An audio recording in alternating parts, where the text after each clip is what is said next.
Hello, ഇന്നത്തെ കഥയിലേക്ക് എല്ലാവർക്കും സ്വാഗതം. ചാനൽ ആദ്യമായിട്ട് കാണുന്നവരാണെങ്കിൽ ഒന്ന് സബ്സ്ക്രൈബ് ചെയ്തിട്ട് ലൈക്ക് ചെയ്യണേ. അപ്പം കല്യാണിയുടെ പെയിൻറ്റിങ് മത്സരം സ്റ്റാർട്ട് ചെയ്യുകയാണ്. അതുകൊണ്ട് തന്നെ കല്യാണി ഭയങ്കര നെർവസാണ്. ആ സമയത്ത് മത്സരം സ്റ്റാർട്ട് ചെയ്യുന്നുണ്ട്. കല്യാണി എല്ലാവരെ പോലെ തന്നെ 5 പേരാണ് മത്സരത്തിൽ പാർട്ടിസിപ്പേറ്റ് ചെയ്യാനുള്ളത്. എല്ലാവരും കൂടെ മത്സരത്തിന് സ്റ്റാർട്ട് ചെയ്തിട്ടുണ്ട്. ആ സമയത്ത് ടി വിയിൽ പ്രോഗ്രാം നാട്ടിലിരുന്നിട്ട് എല്ലാവരും കാണുകയാണ്. സരയും അതുപോലെ രാഹുലും ഷാരിയൊക്കെ വീട്ടിലിരുന്നിട്ട് കാണുന്നുണ്ട്. അപ്പം ദേഷ്യത്തോടു കൂടി സരയു ചോദിക്കുന്നുണ്ട്, അമ്മ ഇത് കാണുന്നുണ്ടോ? അപ്പോൾ രാഹുൽ പറയാണ്, അവളിതൊന്നും കാണില്ല, അവളുടെ കണ്ണിൽ ഇതൊന്നും കാണാൻ പറ്റുന്നില്ല, ഇവളെ കൊണ്ടുപോയി ഏതെങ്കിലും മെൻ്റൽ ഹോസ്പിറ്റലിൽ ഇടണം. അത് കേട്ടത് ഷാരിക്ക് ദേഷ്യം കയറുകയാണ്. മിണ്ടാതിരുന്നോ, തലമണ്ട ഞാൻ അടിച്ചു പൊട്ടിക്കും.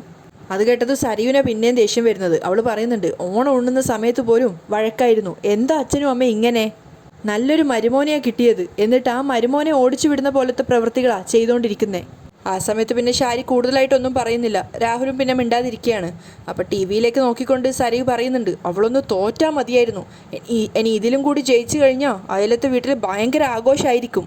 അപ്പോൾ രാഹുൽ പറയുന്നുണ്ട്, എല്ലാവരും രൂപയുടെ വീട്ടിലാണ്, അതുകൊണ്ടാണ് തിരുവോണമായിട്ട് ഞാൻ അങ്ങോട്ട് പോവാത്തത്. അപ്പം സരയു പറയുന്നുണ്ട്, ആൻറ്റി ചിരിച്ചുകൊണ്ട് നമ്മുടെയൊക്കെ കഴുത്തറക്കുക. ഒരിക്കലുമല്ല, അവൾ എൻ്റെ പെങ്ങളാ, നന്ദിയുള്ളവളാ. രാഹുൽ പെങ്ങളെ ന്യായീകരിക്കുകയാണ്. അവൾക്ക് ചതിയും വഞ്ചനയൊന്നും അറിയത്തില്ല. അത് കേട്ടത് ഷാരി പരിഹാസത്തോടെ മനസ്സിൽ ചിരിക്കുന്നുണ്ട്. അവൾ അങ്ങനെയൊന്നും ചെയ്യത്തുമില്ല. രാഹുൽ അഭിമാനത്തോടെയാണ് പറയുന്നത്. നീയൊക്കെയാ നന്ദിയില്ലാത്തത്, രാഹുൽ അമ്മയും മോളെ നോക്കി പറയാണ്. ആ സമയത്ത് ഷാരി പറയുന്നുണ്ട്, എല്ലാവരും നന്ദിയുള്ളവരാ, നന്ദിയില്ലാത്തതായിട്ട് ഒരു ജീവി മാത്രമേ ഈ ലോകത്തുള്ളൂ. ഓ ജീവിയാ എൻ്റെ കുടുംബജീവിതം തകർത്തോണ്ട് നിൽക്കുന്നത്. രാഹുലിനെ നോക്കിക്കൊണ്ട് വെറുപ്പോടു കൂടിയാണ് ഷാരി സംസാരിക്കുന്നത്. അത് കേട്ടതും സരയു പറയുന്നുണ്ട്, അവൾക്ക് കിട്ടിയ നേട്ടങ്ങൾ കണ്ട് കണ്ണ് തള്ളി ഇരിക്കുക എവിടെ ഒരുത്തി, അതിൻ്റെ കൂടെ എന്നെ നിങ്ങളിങ്ങനെ വട്ടാക്കല്ലേ. തലയ്ക്ക് സുഖമില്ലാത്ത വട്ടായിട്ട് നിൽക്കുന്ന 2 പേരുടെ കൂടിയാണ് എൻ്റെ ജീവിതം ഇപ്പോൾ. ദേ ഇങ്ങനെയാണെങ്കിൽ ഞാൻ അമേരിക്കയിലേക്ക് പോകുമ്പോൾ അമ്മയെയും കൂട്ടത്തില്ല. അപ്പം രാഹുൽ പറയുന്നുണ്ട്, ദേ എന്നെ കൂട്ടണ്ട കേട്ടോ, ഞാൻ ഇവിടെ എങ്ങാനും കഴിഞ്ഞോളാം. മോൾ അമേരിക്കയിലേക്ക് പോകുമ്പോൾ ഫ്ലൈറ്റും കയറി ഇവളെയും കൂടി കൂട്ടിക്കോ. അപ്പം ഷാരി ദേഷ്യത്തോടെ പറയുന്നുണ്ട്, അതെന്താന്ന് വെച്ചാൽ എൻ്റെ മരുമോൻ ചെയ്തോളും, നിങ്ങളവിടെ മിണ്ടാതിരിക്കേ. അപ്പം രാഹുൽ പുച്ഛത്തോടെ പറയുന്നുണ്ട്, ഓണം ഉണ്ടിട്ട് അപ്പോൾ തന്നെ അമേരിക്കൻ മരുമോൻ പോയതാ, ഇനി അവൻ്റെ അടുത്ത കല്യാണമോ മറ്റോ ആണോ എന്തോ. അതും കൂടെ കേട്ടപ്പോൾ സരയുടെ കൺട്രോൾ പോവാണ്. എഴുന്നേറ്റ് പോവാൻ. അവൾ അച്ഛനാണെന്ന് വരെ നോക്കാതെയാണ് പറയുന്നത്. അതുകൊണ്ട് തന്നെ രാഹുൽ എഴുന്നേറ്റ് പോകുന്നുണ്ട്, കൂടുതൽ പ്രശ്നം വഷളാക്കാതെ. രാഹുൽ അവിടുന്ന് പോയത് വെറുപ്പോടു കൂടി ഷാരി പറയുന്നുണ്ട്, ഇയാളുടെ സ്വഭാവം എന്താണെന്നൊക്കെ എനിക്കറിയാം കേട്ടോ. ആ സ്വഭാവം മരുമോനുണ്ടെന്ന് കരുതണ്ട. മനുഷ്യനായ നാണം വേണം, നാണം. ഷാരി എന്തൊക്കെയോ മനസ്സിൽ വെച്ചുകൊണ്ടാണ് സംസാരിക്കുന്നത്. സരയുവിനാണെങ്കിൽ ഭ്രാന്ത് പിടിക്കുന്നുണ്ട് ഇവർക്കിടയിൽ നിന്നിട്ട്. കല്യാണിയും ബാക്കിയുള്ളവരും അതിവേഗം തന്നെ വരച്ചുകൊണ്ടേ ഇരിക്കുകയാണ്. അതേപോലെ തന്നെ ക്യൂരിയോസിറ്റിയോട് കൂടിയാണ് കിരണും ബാക്കി എല്ലാവരും കൂടെ രൂപയുടെ വീട്ടിൽ നിന്നും ടി വിയിൽ ഈ പ്രോഗ്രാം കാണുന്നത്. അങ്ങോട്ടേക്ക് വന്നിട്ട് സോണി ചോദിക്കുന്നുണ്ട്, എന്തായി? മത്സരം നടന്നുകൊണ്ടിരിക്കുക മോളെ. അങ്ങോട്ടേക്ക് കൈ ചൂണ്ടിക്കൊണ്ട് സേനം പറയുന്നുണ്ട്. അപ്പം ദീപ പറയുന്നുണ്ട്, മോൾക്ക് വലിയ പതർച്ചയൊന്നുമില്ല അല്ലേ? ഏയ്, അല്ലെങ്കിലും കാര്യത്തോടെടുക്കുമ്പോൾ അവളുടെ ദേഹത്തേക്കൊരു ബാധ കയറും. കിരൺ അവളെ പുകഴ്ത്തുകയാണ്. പിന്നെ അറിയാതെ അവൾ കാര്യങ്ങൾ ചെയ്തോളും. അപ്പോഴേക്കും അവിടുത്തെ ജോലിക്കാരിയും പറയുന്നുണ്ട്, ഹോ എങ്ങനെയെങ്കിലും ഒന്ന് ജയിച്ചാൽ മതിയായിരുന്നു. അത്രയ്ക്ക് മനുഷ്യപ്പറ്റുള്ള മോളാ കല്യാണി മോള്. അതിനുശേഷം ദീപയെ നോക്കിക്കൊണ്ട് അവർ പറയുന്നുണ്ട്, ഇതുപോലൊരു മോളെ പ്രസവിച്ച നിങ്ങൾ ഭാഗ്യമുള്ളൊരമ്മയാ. ആ സമയത്ത് സേനം പറയുന്നുണ്ട്, അത് ശരിയാ, ഈ സമയത്ത് രാഹുലിൻ്റെ വീട്ടിലും പ്രകാശനും അവൻ്റെ മോനും അമ്മൂമ്മയൊക്കെ കൂടി ഭയങ്കര പ്രാർത്ഥനയിലായിരിക്കും, കല്യാണി തോൽക്കാൻ വേണ്ടി. അവർ പ്രാർത്ഥിക്കുന്നത് നല്ലതാ. എന്ത് പ്രാർത്ഥിച്ചാലും അതിനെതിരായിട്ടേ കാര്യങ്ങൾ സംഭവിക്കൂ അല്ലേ? അങ്ങനെ അവരുടെ ദൈവവിശ്വാസം പോലും ഇല്ലാതാവും. ആ സമയത്തും എല്ലാവരും ടെൻഷനോടുകൂടി കല്യാണിക്ക് വേണ്ടി പ്രാർത്ഥിക്കുകയാണ്. അതേസമയം കാർത്തികയാണെങ്കിൽ പൂജാമുറിയിലാണ്. അവളും കല്യാണിക്ക് വേണ്ടി പ്രാർത്ഥിക്കാൻ വേണ്ടി കയറിയതാണ്. വിഗ്രഹത്തിൻ്റെ നേരെ നോക്കി കാർത്തിക പ്രാർത്ഥിക്കുന്നുണ്ട്, എൻ്റെ അനിയത്തി പെയിൻറ്റിങ്ങിന് വേണ്ടി കൈകൾ ചലിക്കുമ്പോൾ അവളുടെ കൈകൾക്ക് ശക്തി നൽകണേ. അവൾ വിജയശ്രീ ലാളിതയായി നിൽക്കുന്നത് എനിക്ക് കാണാൻ കഴിയണേ. ചിരിച്ച മുഖവുമായിട്ട് അവൾ തിരിച്ചു വരണേ. മനസ്സ് നിറഞ്ഞ് പ്രാർത്ഥിച്ചിട്ടാണ് കാർത്തിക പുറത്തേക്ക് വന്നത്. ആ സമയത്ത് ഭാനുമതി അവിടെ നിൽക്കുന്നുണ്ടായിരുന്നു. അവർ പറയുന്നുണ്ട്, മോൾ എന്താ പതിവില്ലാതെ ഈ സമയത്ത് പൂജാമുറിയിൽ കയറിയത്? നേരത്തെ രാവിലെയും വൈകുന്നേരം ആണല്ലോ പൂജാമുറിയിൽ കയറാറ് പതിവ്. അപ്പോൾ കാർത്തിക പറയുന്നുണ്ട്, ഇന്നെന്തോ കൂടുതൽ സമയം പ്രാർത്ഥിക്കണമെന്ന് തോന്നി മുത്തശ്ശി. ഇന്നല്ലേ കല്യാണി മത്സരത്തിൽ പങ്കെടുക്കുന്നേ, അവൾ തോൽക്കണേന്നാണ് ഞാൻ പ്രാർത്ഥിച്ചേ. അത് കേട്ടത് അവർ പുഞ്ചിരിക്കുകയാണ്. എന്നിട്ട് പറയുന്നുണ്ട്, അമ്പലത്തിൽ അങ്ങനെ ഇങ്ങനെയൊന്നും പോവാത്ത പ്രകാശൻ അമ്പലത്തിൽ പോയിരിക്കുക അവൾ തോൽക്കണേന്ന് പ്രാർത്ഥിക്കാൻ. വിക്രവും കൂടെ പോയിട്ടുണ്ട്, ശയന പ്രദക്ഷിണം വരെ നടത്തണമെന്ന് പറയുന്ന കേട്ടു. അത് കേട്ടതും കാർത്തികക്ക് നല്ല ദേഷ്യം വരുന്നുണ്ടായിരുന്നു. അവരാ മുഖം കാണാതിരിക്കാൻ വേണ്ടി അവൾ മുഖം തിരിച്ചു നിൽക്കുകയാണ്. അപ്പം മുത്തശ്ശി പറയുന്നുണ്ട്, നമ്മളെല്ലാവരും ഇതുപോലെ ഒന്നിച്ച് പ്രാർത്ഥിച്ചാൽ അവൾക്ക് പെയിൻറ്റ് വരയ്ക്കാൻ വേണ്ടി കൈ ഇറക്കും. ആ സമയത്ത് അവളുടെ കൈ കുഴയുന്നത് മോള് കണ്ടോ?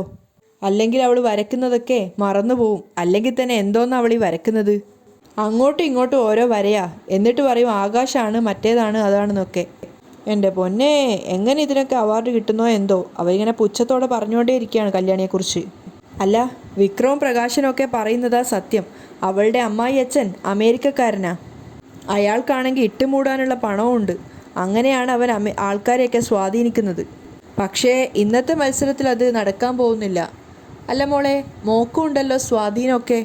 ആരെയെങ്കിലും ഒന്ന് വിളിച്ചു പറയാൻ പറ്റുമോ? എന്തെങ്കിലും ഒരു സാധ്യതയുണ്ടെങ്കിൽ കൊടുക്കരുത് എന്ന് പറയാൻ പറ്റുമോ?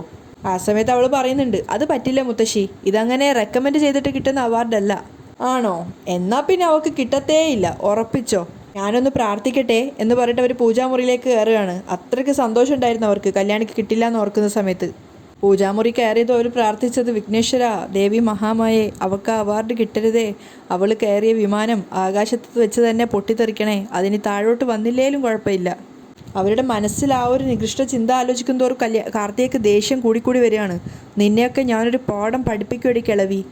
ആ സമയം കൊണ്ട് കല്യാണിയും മത്സരാർത്ഥികളും വരച്ച പെയിൻറ്റിങ് പൂർത്തിയായിട്ടുണ്ടായിരുന്നു. അത് ജഡ്ജ് ചെയ്യുന്ന തിരക്കിലാണ്. കല്യാണടക്കം എല്ലാവരും ഉത്കണ്ഠയോടുകൂടിയാണ് നിൽക്കുന്നത്. എല്ലാവരും ഒരുപോലെ ടെൻഷനോട് കൂടിയാണ് നിൽക്കുന്നത്. ആ വരച്ച ചിത്രങ്ങളൊക്കെ ടി വിയിൽ കാണിക്കുന്നുണ്ടായിരുന്നു. അങ്ങനെ കല്യാണിയുടെ പെയിൻറ്റിങ് എത്തിയ സമയത്ത് കാദംബരി പറയുന്നുണ്ട്, അവളെ തന്നെയാണ് വരച്ചു വെച്ചിരിക്കുന്നത് അല്ലേ അമ്മേ? ആ സമയം ദീപയും പറയാണ്, അതെ, തൊഴുത്തിൽ കിടന്ന മോളുടെ ചിത്രങ്ങളാണത്. അപ്പോൾ കിരണും പറയുന്നുണ്ട്, അരികിൽ ചാട്ടവാറുമായിട്ട് നിൽക്കുന്നത് പ്രകാശനാ. ആ സമയത്ത് സേനം പറയുന്നുണ്ട്, ഒരു ഇൻ്റർനാഷണൽ കോമ്പറ്റീഷനും തൻ്റെ ജീവിതം തന്നെയാ കല്യാണി വരച്ച് കാട്ടിയിരിക്കുന്നത്. ആ സമയത്താണ് കിരണിൻ്റെ ഫോണിലേക്ക് ക്രിസ്റ്റീനയുടെ കോൾ വരുന്നത്. കിരൺ കോൾ അറ്റൻഡ് ചെയ്യാണ്. അപ്പോൾ ക്രിസ്റ്റീന പുഞ്ചിരിച്ചുകൊണ്ട് പറയുന്നുണ്ട്, സാറേ, സാറിൻ്റെ വൈഫിൻ്റെ കോമ്പറ്റീഷൻ കണ്ടുകൊണ്ടിരിക്കുകയായിരുന്നു. ഞങ്ങളും അത് കണ്ടുകൊണ്ടിരിക്കുക. കിരൺ പറയുന്നുണ്ട്, പെയിൻറ്റിങ് പൂർത്തിയായല്ലോ. ആ, ക്രിസ്റ്റീന ഒന്ന് പ്രാർത്ഥിച്ചേക്കണേ. അവളുടെ കർമ്മം ചെയ്തു കഴിഞ്ഞു. ഇനി അവളുടെ കഴിവിനൊപ്പം നമ്മുടെ പ്രാർത്ഥനയാണ് കൂടെ വേണ്ടത്. ഇത്തവണ കല്യാണി തന്നെ വിജയിക്കും, ക്രിസ്റ്റീന പറയാണ്. ആ സമയത്ത് കിരണും പുഞ്ചിരിച്ചുകൊണ്ട് പറയുന്നുണ്ട്, ശരി ക്രിസ്റ്റീന, ഓണായിട്ട് ഇങ്ങോട്ടേക്ക് വരായിരുന്നു. അപ്പോൾ അവൾ പറയുന്നുണ്ട്, എൻ്റെ കുറച്ച് കൂട്ടുകാരൊക്കെ വന്നതുകൊണ്ട് ഓണം പുറത്താണ് സെലിബ്രേറ്റ് ചെയ്തത്. ഓക്കെ, ഞാൻ പിന്നീട് ഒരു ദിവസം വരാം. അങ്ങനെയാണ് കോൾ കട്ട് ചെയ്യുന്നത്. കോൾ കട്ടായതിനു ശേഷം കിരൺ എല്ലാവരോടും പറയുന്നുണ്ട്, പുതിയ സ്റ്റാഫാ, പിന്നെ ആൾ കുറച്ച് മോഡേൺ ആണെങ്കിലും നല്ല സ്മാർട്ടാണെന്നാണ് തോന്നുന്നത്. അപ്പം രതീഷ് പറയുന്നുണ്ട്, കുറച്ച് ഓവർ സ്മാർട്ടാണോ എന്നാണ് എനിക്ക് തോന്നുന്നത്. അപ്പം സേനനാണ് പറയുന്നത്, ഇത്തരം പ്രൊഫഷണലൊക്കെ കുറച്ച് ഓവർ സ്മാർട്ടൊക്കെ വേണം. അപ്പം കിരൺ പറയുന്നുണ്ട്, നല്ല ക്വാളിഫിക്കേഷനാ, അതിനൊത്ത എക്സ്പീരിയൻസും ഉണ്ട്. കാർത്തികയുടെ കെയർ ഓഫിൽ ഒരു കമ്പനി തുടങ്ങിയിട്ടുണ്ടല്ലോ, അതുകൊണ്ട് ഇനി നമ്മളെ വെല്ലുവിളിക്കുന്നുള്ള കാര്യം ഉറപ്പാ. അതുകൊണ്ട് അത്യാവശ്യം എക്സ്പീരിയൻസ് ഉള്ള സ്റ്റാഫുകൾ നമുക്കും ഉണ്ടാവുന്നത് നല്ലതാ. അപ്പം സേനൻ കൂളായിട്ട് പറയുന്നുണ്ട്, അവർ വലിയ കോമ്പറ്റീഷൻ തരുന്നൊന്നും പേടിക്കണ്ട മോനെ, വിക്രവും പ്രകാശനും അല്ലേ കൂടെയുള്ളത്, അവരാ കമ്പനി മുളയിലേ നുള്ളിക്കോളും. എല്ലാവരും ഒരു പുച്ഛിച്ച ചിരിയിലാണ് നിൽക്കുന്നത്. ആ സമയത്ത് കിരൺ പറയുന്നുണ്ട്, അങ്ങനെ പറഞ്ഞ് ആശ്വസിക്കാൻ പറ്റില്ല അച്ഛാ. കാർത്തിക എന്ന പെൺകുട്ടിയെ അത്ര നിസ്സാരമായിട്ട് തള്ളിക്കളയാൻ പറ്റില്ല. അവൾ ബിസിനസ് ചെയ്ത് തഴക്കവും പഴക്കവും വന്നവളാ. അതുകൊണ്ടാണ് കാർത്തിക ഫുഡ്സ് സൗത്ത് ഇന്ത്യ മുഴുവൻ വ്യാപിച്ചത്. അപ്പോൾ രതീഷ് പറയുന്നുണ്ട്, എന്തു തന്നെ പിടിച്ചടക്കിയെന്ന് പറഞ്ഞാലും ഇപ്പോൾ കല്യാണിയുടെ ചിത്രത്തിൽ ചാട്ടവാറും പിടിച്ചു നിൽക്കുന്ന അയാളും അയാളുടെ മോനും അല്ലേ കൂടെയുള്ളത്. അതെന്തായാലും അത് അവരുടെ ജീവിതത്തിൽ ഒരു കറുത്ത പാട് തന്നെ ആയിരിക്കും. കാദംബരിയും പറയുന്നുണ്ട്, എന്തായാലും ഈ നേരത്തെ അച്ഛനും മോനും വലിയൊരു നേട്ടം ഉണ്ടായല്ലോ. പക്ഷെ സോണി പറയുന്നുണ്ട്, എന്തോ ഒരു വലിയ ആപത്ത് അവരെ കാത്തിരിക്കുക, അതുകൊണ്ടായിരിക്കും ഇങ്ങനെയൊരു നേട്ടം ഉണ്ടായത്. സ്വാതിയും ശരണ്യയും അച്ഛനെയും മോനെയും പറ്റിച്ചതുപോലെ കാർത്തികയുടെ ഭാഗത്തു നിന്നും എന്തെങ്കിലുമൊക്കെ ഒരു ചതി ദൈവം കാത്തു വച്ചിട്ടുണ്ടാവും. എനിക്കങ്ങനെയാ തോന്നുന്നേ. സോണിയുടെ അഭിപ്രായത്തോട് എല്ലാവരും യോജിക്കുന്നുണ്ടായിരുന്നു. സരയുവിനും ഇരിപ്പുറക്കുന്നുണ്ടായിരുന്നില്ല. അവൾ അങ്ങോട്ടും ഇങ്ങോട്ടും ടെൻഷനോടെ നടക്കുകയാണ്. അത് കണ്ടിട്ട് ഷാരിക്കും ടെൻഷൻ ആവുന്നുണ്ടായിരുന്നു. അപ്പോൾ അവർ പറയുന്നുണ്ട്, നീ ഇങ്ങനെ ടെൻഷൻ ആവല്ലേ മോളെ, അവൾ ജയിക്കുക തോൽക്കുക എന്ത് വേണേലും ചെയ്തോട്ടെ. അപ്പോൾ സരയു പറയുന്നുണ്ട്, ജയം എന്നൊരു വാക്ക് പറയരുത്, അവൾ തോറ്റു വിളറിയ മുഖവുമായിട്ടായിരിക്കണം മടങ്ങി വരുന്നത്. അപ്പം തന്നെ ഷാരി പറയുന്നുണ്ട്, മോളെ ഉള്ളത് പറയാലോ, അവൾ നമ്മൾ കരുതുന്നത് പോലൊരു പെങ്കൊച്ചൊന്നും അല്ല, അതുകൊണ്ട് ആ ഭാഗത്തേക്ക് നോക്കാത്തത് തന്നെയാണ് നല്ലത്. അമ്മയെ തന്നെ സൂക്ഷിച്ചു നോക്കിക്കൊണ്ട് സരയു പറയുന്നുണ്ട്, കുറച്ച് ദിവസമായിട്ട് അമ്മയ്ക്ക് നല്ല മാറ്റം ഉണ്ടല്ലോ, എന്തിനെയൊക്കെയോ അമ്മ ഭയക്കുന്നുണ്ടല്ലോ. അപ്പോഴാണ് അങ്ങോട്ടേക്ക് രാഹുൽ വരുന്നത്. അപ്പോൾ സരയു ഷാരിയോട് പറയുന്നുണ്ട്, ആ അടുത്ത വട്ടൻ എത്തി. അപ്പോൾ രാഹുൽ കേട്ടിട്ട് പറയുന്നുണ്ട്, പയ്യെ പറയണ്ട, ഉറക്കെ തന്നെ പറഞ്ഞോ. അതിനുശേഷം അയാൾ പറയാണ്, എന്നെ ആ SI വിളിച്ചിരുന്നു. അത് കേട്ടത് ഷാരി ശരിക്കും ഞെട്ടുകയാണ്. എന്തിനാ വിളിച്ചത്? അപ്പോൾ അയാൾ പറയുന്നുണ്ട്, ഒരുത്തിപ്പോൾ ഹോസ്പിറ്റലിൽ കിടക്കുമല്ലേ, ഓർമ്മയൊക്കെ നഷ്ടപ്പെട്ടിട്ട്, അവളെക്കുറിച്ച് ചോദിക്കാനാണ് വിളിച്ചത്. അത് കേട്ടത് ഷാരി ശരിക്കും ഭയക്കുകയാണ്. ചന്ദ്രസേനനും അവൻ്റെ മോനും ഒക്കെ ആയിരിക്കും എൻ്റെ പേര് പറഞ്ഞു കൊടുത്തത്. രാഹുൽ ദേഷ്യത്തോടെ പറയാണ്, ഞാൻ മനസ്സാ വാച അറിയാത്ത കാര്യാ. എങ്കിലും എൻ്റെ മോൾ അവളുടെ മോളാണെന്ന് പറഞ്ഞ് ഇങ്ങോട്ട് കയറി വരുന്നത് കൊണ്ട് നമുക്കൊക്കെ അവളോട് ശത്രുതയുണ്ടല്ലോ. അതുകൊണ്ട് നമ്മൾ അവളുടെ തലക്കടിച്ചെന്നായിരിക്കും പോലീസിൻ്റെ ധാരണ. അപ്പം ഷാരി ചോദിക്കുന്നുണ്ട്, നിങ്ങളോട് ഒറ്റയ്ക്ക് ചെല്ലാനാണോ പറഞ്ഞിരിക്കുന്നത്? അതെ. എന്താ, നീ കൂടെ വരുന്നുണ്ടോ? രാഹുൽ തിരിച്ചു ചോദിക്കുകയാണ്, ഞാനെന്തിനാ വരുന്നത്? അവൾക്ക് എന്തെങ്കിലും പറ്റിയിട്ടുണ്ടെങ്കിൽ അതിൻ്റെ കാരണക്കാരൻ നിങ്ങളായിരിക്കും. ഷാരി അയാളോട് ദേഷ്യത്തോടെ പറയാണ്. അപ്പോൾ രാഹുലും പറയുന്നുണ്ട്, ദേ വെറുതെ അനാവശ്യം പറയരുത് കേട്ടോ. അപ്പോൾ സരയു പറയാണ്, അല്ല ഇനിയിപ്പോൾ അങ്ങനെ അല്ലെങ്കിലും അങ്ങനെ ആവണേന്നാണ് ഞങ്ങളുടെ പ്രാർത്ഥന. അങ്ങനെയെങ്കിൽ കുറച്ച് ദിവസം ജയിലിൽ പോയി കിടക്കുമല്ലോ, ബാക്കിയുള്ളവർക്ക് മനസ്സമാധാനം ഉണ്ടാവുമല്ലോ.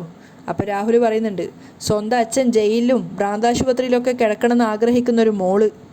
അല്ലെങ്കിലും ഈ വീടിപ്പോൾ ഒരു ജയിലാണ് ഞങ്ങൾക്ക്. കണ്ടോ ഒരുത്തി ഡൽഹിയിൽ പോയി സന്തോഷിക്കുന്നേ. അപ്പം അയാൾ ദേഷ്യത്തോടെ പറയുന്നുണ്ട്, അത് അവൾ കിരണിൻ്റെ ജീവിതത്തിലേക്ക് വന്നതിൻ്റെ ഭാഗ്യാടി.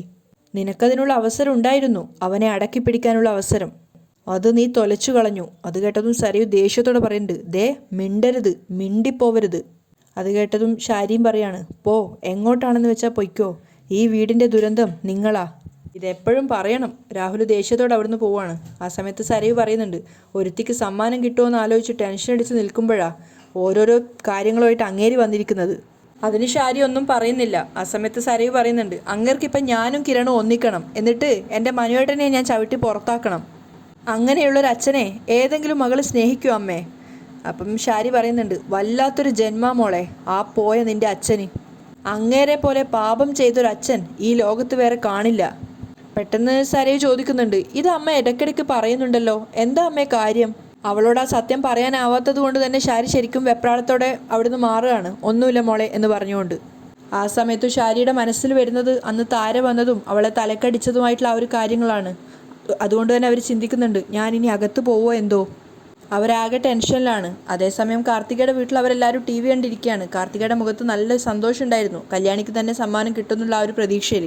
അതേസമയം ഭാനുമതി ആണെങ്കിലും പ്രകാശനാണെങ്കിലും ദേഷ്യത്തോടു കൂടിയാണ് ഇരിക്കുന്നത്. ഭാനുമതി കൈയൊക്കെ വെച്ച് ചുരുട്ടി പ്രാർത്ഥിക്കുന്നുണ്ടായിരുന്നു. അത് കണ്ടിട്ട് പ്രകാശൻ പറയാണ്, അമ്മ പ്രാർത്ഥനയോട് പ്രാർത്ഥനയാണ്, അവൾ തോൽക്കാൻ വേണ്ടി. അയാൾ പൊട്ടിച്ചിരിക്കുകയാണ്. ആ സമയത്ത് കാർത്തിക ചിന്തിക്കുന്നുണ്ട്, കല്യാണിക്ക് സമ്മാനം കിട്ടിക്കഴിയുമ്പോൾ കിളവി അറിയും അവരുടെ പ്രാർത്ഥനയ്ക്ക് വലിയ ശക്തിയൊന്നും ഇല്ലെന്ന്. പെട്ടെന്ന് ഭാനുമതി പറയുന്നുണ്ട്, ഇനി അവൾ മോളിലോട്ടേക്ക് പോവാൻ പാടില്ല മോളെ, ഇത്രയൊക്കെ മതി. ഞങ്ങളുടെ കൂടെ താമസിച്ചപ്പോഴേ തൊഴുത്തിൽ കിടന്നവളാ. തൊഴുത്തിലോ? തിരിച്ച് കാർത്തിക ചോദിക്കുകയാണ്. പെട്ടെന്നാണ് പ്രകാശൻ അബദ്ധം മനസ്സിലായത്. പ്രകാശൻ പറയുന്നുണ്ട്, എന്താ അമ്മ ഈ പറയുന്നത്? നമ്മളല്ലേ തൊഴുത്തിൽ കിടന്നത്? അവക്ക് നല്ല വൃത്തിയുള്ള കിടക്കയും കട്ടിലും ഒക്കെ അല്ലേ കൊടുത്തിട്ടുണ്ടായിരുന്നത്? ആ അതെ. ഭാനുമതി അറിയാതെ അബദ്ധത്തിൽ നിന്ന് പെട്ടെന്ന് തന്നെ പിന്തിരിയാണ്. അപ്പം പ്രകാശൻ തിരുത്തി കൊടുക്കുന്നുണ്ട്, എൻ്റെ മോളെ അമ്മ പറഞ്ഞത് എന്താന്ന് വെച്ചാൽ ഞങ്ങൾക്ക് അല്ല ഇവക്ക് പശുവിനെ വാങ്ങിക്കണമെന്ന് വലിയ ആഗ്രഹമായിരുന്നു, പശുവും പാല് കുടിക്കണമെന്ന്. അങ്ങനെ ഞങ്ങൾ കഷ്ടപ്പെട്ട് പശുക്കളെ മാർക്കറ്റിൽ പോയി വാങ്ങിച്ചു കൊണ്ടുവന്ന് തൊഴുത്തിലിട്ടു. അങ്ങനെ വന്നപ്പോൾ ഇവക്ക് തൊഴുത്തിൽ കിടക്കണമെന്ന് വലിയ ആഗ്രഹം. അങ്ങനെ 1-2 ദിവസം ഇവിടെ തൊഴുത്തിൽ കിടന്നിട്ടുണ്ട്. അതല്ലേ അമ്മ ഉദ്ദേശിച്ചത്? അയാൾ ഭാനുമതിയോട് ചോദിക്കുന്ന സമയത്ത് ഭാനുമതിയും പറയുന്നുണ്ട്, ആ അതാ ഞാൻ ഉദ്ദേശിച്ചത്. പെട്ടെന്ന് ഭാനുമതി പറയാണ്, പെങ്കൊച്ചുങ്ങൾ കുറച്ചു കാലല്ലേ നമ്മളോടൊപ്പം കാണുള്ളൂ, അത് കഴിഞ്ഞ് അന്യ വീട്ടിൽ താമസിക്കേണ്ടവരായതുകൊണ്ട് ഉള്ള കാലം അവൾക്ക് നല്ല ഭക്ഷണവും ഉറക്കവും ഒക്കെ കൊടുക്കണം എന്നുള്ളത് ഞങ്ങളുടെ നിർബന്ധമായിരുന്നു. അതുകൊണ്ടെന്താ, കഞ്ഞിവെള്ളത്തിൽ പരതി നോക്കണമായിരുന്നു വറ്റുണ്ടോ എന്നുള്ളത്. പ്രകാശൻ ഇങ്ങനെ അമ്മയെ തന്നെ നോക്കി നിൽക്കുമ്പോൾ പെട്ടെന്ന് ഭാനുമതി പറയുന്നുണ്ട്, അല്ല വിക്രത്തിൻ്റെ കാര്യമാണ് ഞാൻ പറഞ്ഞത്. അപ്പം തന്നെ പ്രകാശൻ പറയുന്നുണ്ട്, അതല്ല മോളെ, സത്യം പറയട്ടെ, പറയാൻ കൊള്ളില്ല എങ്കിലും പറയട്ടെ, എൻ്റെ മോൻ വെറും കഞ്ഞിവെള്ളം മാത്രമേ കുടിച്ചിട്ടുള്ളൂ. മറ്റ് 2 പെൺമക്കൾക്ക് ചോറ്, മീൻകറി, ചില ദിവസങ്ങളിൽ ചിക്കൻ. എന്നിട്ട് അവസാനം എൻ്റെ ഈ 2 പെൺമക്കളും എന്നെ ചിക്കൻ വെട്ടി മുറിക്കുന്നത് പോലെ മുറിച്ച് ഉപേക്ഷിച്ച് കടന്നു കളഞ്ഞു. അപ്പോൾ കാർത്തിക പറയുന്നുണ്ട്, ഇനിയിപ്പോൾ എന്തിനാ അച്ഛൻ ആ കാര്യങ്ങളൊക്കെ പറയുന്നത്? അച്ഛൻ ആഗ്രഹിച്ചതുപോലെയല്ലേ ഇപ്പോൾ ജീവിതമല്ലേ ഇപ്പോൾ കിട്ടാൻ പോകുന്നത്. അപ്പോൾ പ്രകാശൻ പറയുന്നുണ്ട്, എൻ്റെ കാര്യം കള മോളെ, എനിക്ക് കിട്ടിയാൽ എന്ത്, കിട്ടിയില്ലെങ്കിൽ എന്ത്. എൻ്റെ മോൻ നല്ലൊരു നിലയിലെത്തണം, അതാണ് എൻ്റെ ഏറ്റവും വലിയ ആഗ്രഹം. ജയിൽ പുള്ളി എന്ന് പറഞ്ഞ ആൾക്കാർ അവനെ കളിയാക്കിക്കൊണ്ടിരിക്കുന്ന ഈ കാലത്ത് അവനൊന്ന് രക്ഷപ്പെട്ട് എനിക്ക് കാണണം. അവൻ വലിയൊരു കമ്പനിയുടെ MD ആയിരിക്കുന്നതൊന്ന് കാണണം. അതാണ് എൻ്റെ ഏറ്റവും വലിയ ആഗ്രഹം. ഏതായാലും ഇപ്പം അതിനൊരു മാറ്റം ഉണ്ടായല്ലോ. അപ്പോൾ കാർത്തിക പറയുന്നുണ്ട്, ഇനിയും മാറും, നമ്മൾ ഈ നാട് പിടിച്ചടക്കും അച്ഛാ. നാളെ തലയെടുപ്പോടെ എല്ലാത്തിൻ്റെയും മുമ്പിൽ അച്ഛൻ്റെ മോനുണ്ടാവും. അമ്മയും മോനും ഒത്തിരി സന്തോഷത്തോടെ പ്രാർത്ഥിക്കുകയാണ്. ആ സമയത്ത് കാർത്തിക TV-യിലേക്ക് നോക്കി കല്യാണിയുടെ വെപ്രാളം കാണുന്നുണ്ടായിരുന്നു. അവൾ പ്രാർത്ഥിക്കുകയാണ്, എൻ്റെ അനിയത്തി എവിടെയും പിന്നിലേക്ക് പോവല്ലേ ദേവി. ആ സമയത്ത് കല്യാണിയും ബാക്കിയുള്ള മത്സരാർത്ഥികളും വിധി നിർണ്ണയത്തിന് വേണ്ടി കാത്തു നിൽക്കുകയാണ് ടെൻഷനോടെ. അവിടെയാണ് ഇന്നത്തെ എപ്പിസോഡ് വൈൻഡപ്പ് ചെയ്യുന്നത്.